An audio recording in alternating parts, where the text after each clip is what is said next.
प्रणाम सब गोटे के। हम छी स्मिता झा और एखन अपने सब मैथिली गीत माला चैनल के माध्यम से एक लोकगीत शौख लागैया हमरा शौख लागैया शौख लागैया हमरा शौख लागैया इंग्लिश बाजू नयो बलबे हमरा शौख लागैया इंग्लिश बाजू नयो बलबे हमरा शौख लागैया शौख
सब गोटे के हम छी स्मिता झा और एखन अपने सब मैथिली गीत माला चैनल के माध्यम से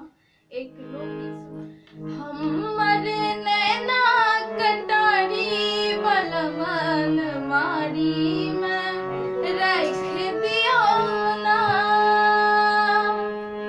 हमर नैना कटारी बलमन मारी में रख दियो ना हमर नैना कटारी बलमन मारी में रख दियो ना सजन मारी में रख दियो ना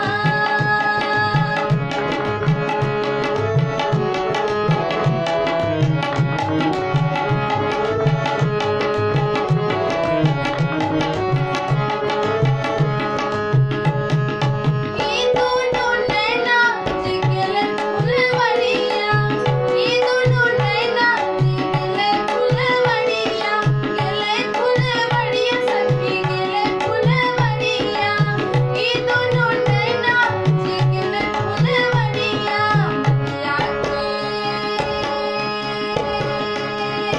बलिया के देलक बीमारी बलमन मारी में रख दियो ना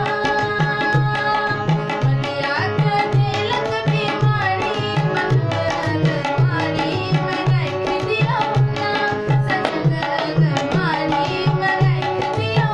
ना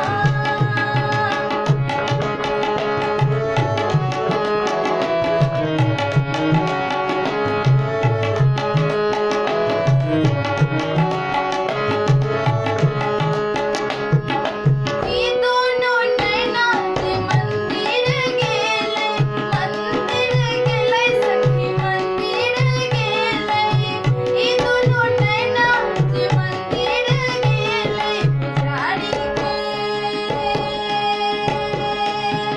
पुजारी के देलक बीमारी बलमन मारी में रख दियो ना पुजारी के देलक बीमारी बलमन मारी में रख दियो ना सजन मारी में रख दियो ना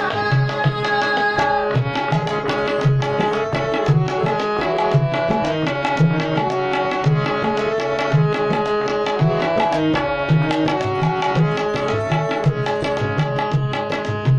दोनों नैना जिगले कॉलेज में